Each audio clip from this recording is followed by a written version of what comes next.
A7S III is a full-frame mirrorless camera released by Sony in September of 2020, and on paper and in use, it is tremendous.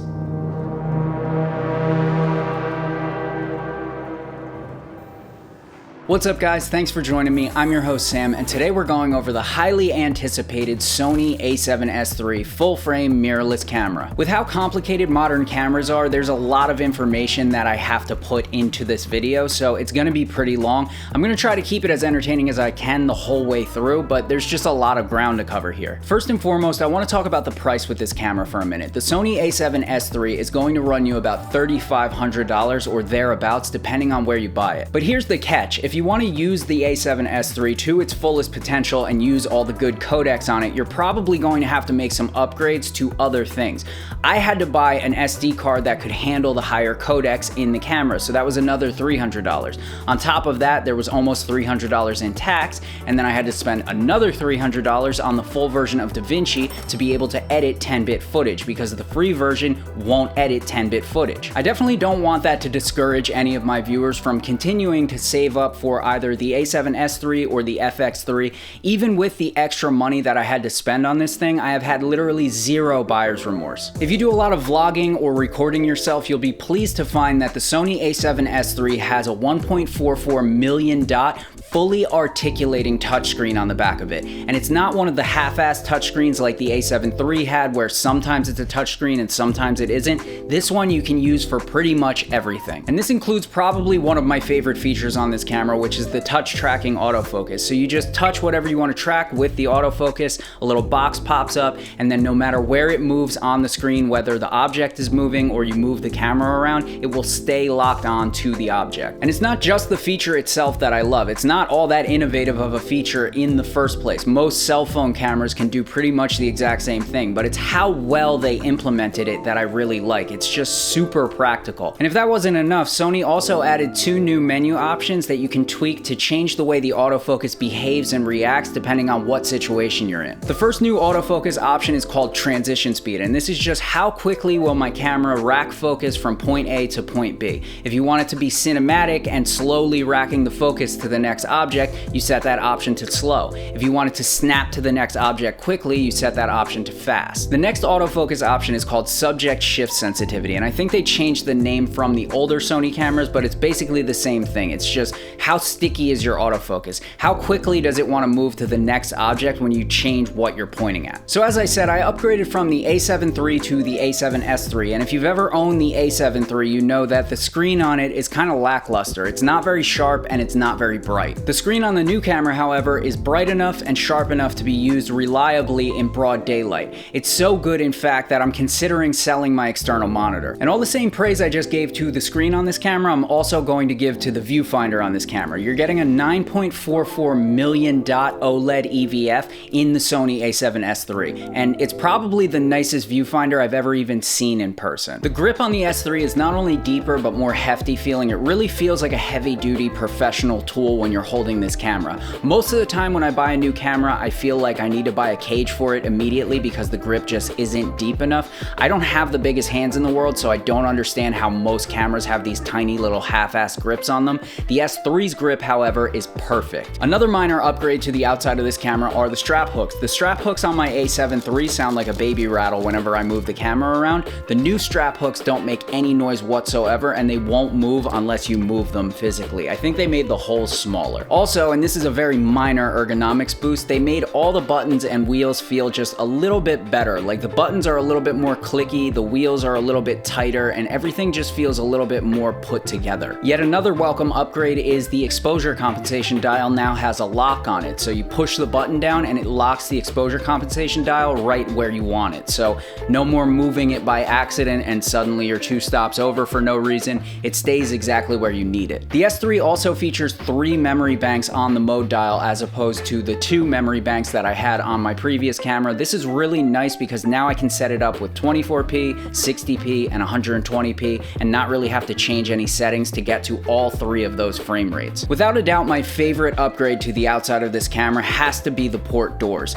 The old port doors hung from a thread when you open them and they constantly got in the way. The new ones, however, actually open on hinges and they stay out of the way and right where they're supposed to until you're done with the port and you close them. And all the ports on this camera are as follows. You're getting a headphone jack, a microphone jack, a USB-C port, a Sony multi-port, and then finally a full-sized HDMI port which you can use to output 16-bit RAW to an external recorder. On the opposite side of this camera from all the ports, you will find your memory card hatch. This contains two CFXpress Type A card slots, but you can also use SD cards in the same slots. There's so many slots you won't know where to begin. And if you're wondering what the difference is between the CFXpress cards and the SD cards, the CFXpress cards have much quicker read and write speed, so it unlocks all the codecs in the camera, whereas the SD cards are a little bit cheaper, but they lock off some of the codecs, so you can't use every single codec in the camera. The CFXpress cards, however, are insanely priced, and I'm talking about like $400 for 160 gigabytes. As the great Dave Chappelle once said, "I'm broke, nigga, I'm broke!" Personally, I don't even use the CFXpress cards. I just went straight for the V90 SD cards because they're a lot more cost effective, and I still have access to 4K 120 and all the codecs that I want. Last but not least, on the outside of this camera is of course the battery slot, and it's the NP-FZ100 batteries that my last camera used as well. It does seem like the A7 III does a little bit better on battery life than my new camera does, but this is normal because the A7S III is just processing a lot more information. That about covers the outside of this camera. I would give it like a 9.5 out of 10 for the ergonomics. It's very intuitive feeling, it feels very sturdy and well built, and it makes me want to take it out of the bag and use it. And it also makes me feel creative. It feels like it's working with me and not against me, if that makes sense. And this is getting kind of camera nerdy, but aesthetically, I absolutely love this camera. Like, I think it is the most gorgeous camera in the world, and I'm probably a little bit biased because I just spent so much money on it and it's my favorite current camera, but I get a rod every single time I take this thing out of the bag. It's just such a beautiful camera. In between talking about the outside and the inside of this camera, I was going to do an unboxing section where I could show you everything that came in the box, but you already know what comes in the box. It's a camera. It comes with a charger, a battery, some wires, some booklets, and this thing. And this thing is the only thing interesting that came in the box that I wasn't expecting. It's basically like a little wire brace that screws into the side of the camera, and it just holds your wires in place so that if they get stepped on or something, it doesn't mess the port up in your camera. So now we come to the complicated part of this video, which is the internals and the software on the A7S III. And we're gonna start out with the sensor. It's a 12.1 megapixel Exmor-R CMOS sensor, which in layman's terms, or if you don't know about cameras, it's basically a full frame sensor, but it doesn't have as many megapixels as most full frame mirrorless cameras. So as an example, my A7 III has 24 megapixels, but it's still full frame. So the sensor is the exact same size, but they cram 24 megapixels into the same amount of space. And that 12 megapixels is actually a point of controversy for a lot of people. I constantly see people on Reddit or in Facebook groups arguing that you shouldn't shoot photo on the A7S III because it's not enough resolution for professional applications. In my opinion, this is complete horseshit. Unless you're shooting for like mural-sized prints or billboard-sized prints, or your composition sucks and you're constantly cropping in 50%, this should be more than enough camera for most photo applications, especially if you're only using it for thumbnails or Instagram. In fact, I was hired as a wedding photographer this weekend, and I used the A7S III pretty much exclusively throughout the day. I did bring my A7 III, my old camera, as a backup so you can see this side by side, but at no point through the editing process did I say to myself, man, I wish my new camera just had more resolution or something like that. Like, I've been happy with all the photos I've taken with it. But let's get back to the specs in this camera. You're getting 5-axis steady shot IBIS, and the IBIS in this camera is pretty good. It's definitely better than my old camera, but it's not quite Panasonic or Olympus level. I'd give it like a 6.5 out of 10. I'm holding the camera by the lens for a vlogging style scenario. You'd probably have some sort of grip on the camera, and I have IBIS turned completely off so that you can see the camera move around and shake as I do. So if we turn IBIS onto standard mode, you'll see that it gets a little bit smoother and a little less shaky because the sensor is shifting around and compensating for whatever micro jitters my hand has. But if we turn it into active mode, you'll see that it crops in and it gets a lot smoother. I mean, it's still not perfect in this mode. It's not like this amazing level of IBIS, but it's good enough in my opinion. And now the moment you've all been waiting for, the codecs. I'm not going to go over all the codecs. I am gonna show you a chart which shows you which SD cards unlock which codecs and which codecs there are in the first place, but I just can't go over all of them because there's too many of them and I don't want this video to be half an hour long. And obviously if it does 4K 120, you also have 4K 60, 4K 24, and if you drop drop down to 1080p, you can even do 240 frames per second. And not only did Sony include an assload of frame rates and codecs, they also included 3 different compression modes for your video clips. Basically, it's 3 options. You have XAVC, HS, S, or SI.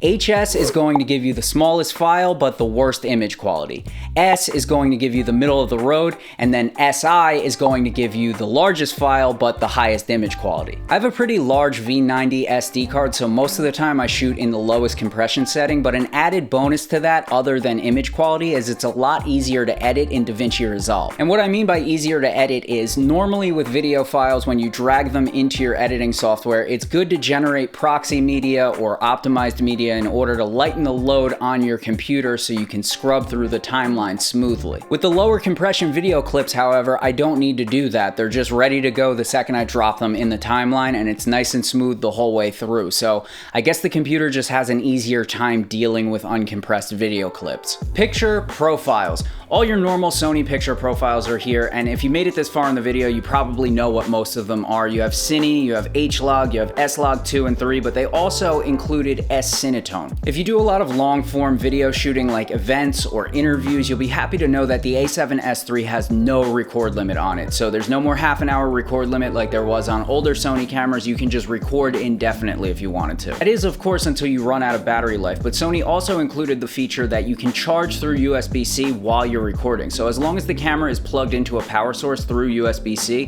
you can basically record until your memory card runs out. But probably my favorite new feature on this camera software-wise is the new menu system. It is just awesome. Like, it is so much better than the old menu system. If you have an older Sony camera, you know that the menu system is just atrocious. Everything's really hard to find, and if you do find it, it's probably not very well labeled. The new menu system, however, has this thing where if you find an option and you don't know what it does, you can hit the little trash can button and it'll pop up a dialog box and explain exactly what the feature is. I also really like the new My Menu functionality. I did have it on my old camera, but I never used it because it was just kind of a mess. On the new camera, it's way more practical and intuitive, and it's really nice to be able to set up a custom menu with things that you don't want to dig for constantly. Before we take a look at some test footage, I want to talk about the dual gain ISO circuit that this camera has. So basically, when you're shooting video in log, the sensor has a native ISO that it wants to be at to get you the best dynamic range. But as I said, this camera actually has a dual gain ISO circuit. So at 640 ISO and 12,800 ISO,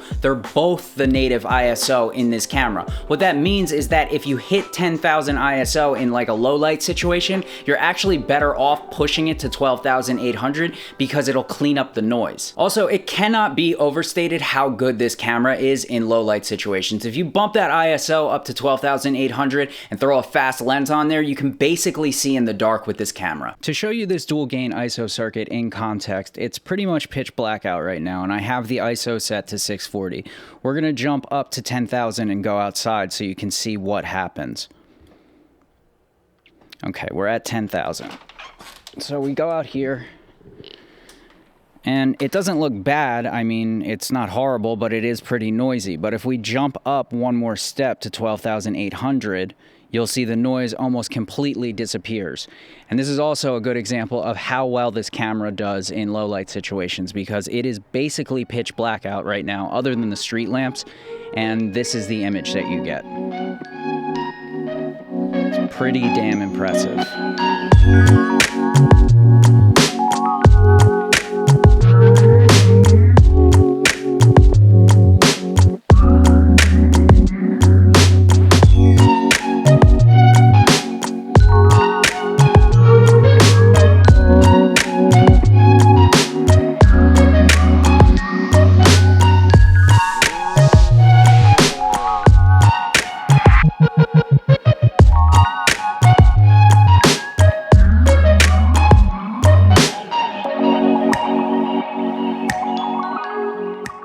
Oh my god, we made it to the end of the video. There were probably a lot more features that I could have went over, but I don't want this video to be 3 hours long, so we're gonna cut it here. In closing and on the whole, I absolutely love the A7S III. I think it goes without saying at this point. There were a few minor annoyances, but other than that, I think this camera is damn near perfect. And perfect is a tricky word, especially when it comes to tech, because every year we get better technology for less money as consumers. And all we really ask for is keep the price the same, but make the specs a little bit better, next year. So maybe the A7S IV comes out and it's 8K, 240 frames per second, 12-bit RAW. So now not only are you filling up a whole bunch of hard drives because the file sizes are just insanely large, you're also putting out content that nobody can view because nobody has 8K displays. Most people are watching your content on either cell phones or laptops, and I don't know of any cell phones or laptops that have 8K displays in them. And yeah, it would always be nice to have more resolution so that you can crop in, but as I said, that also means larger file sizes and more money that you have to spend on hard drives to back up those files. So I guess what I'm getting at is the Sony A7S III for photo and video, for my money, is just enough camera, and until something else really wows me, I'm sticking with it. And that's all I got. If you got something out of this, consider going down and hitting the like and the sub button. It means the world to content creators like me. Thank you for joining me on a very special episode of Sam Has a Spending Problem, and I'll see you guys in the next one. Bye.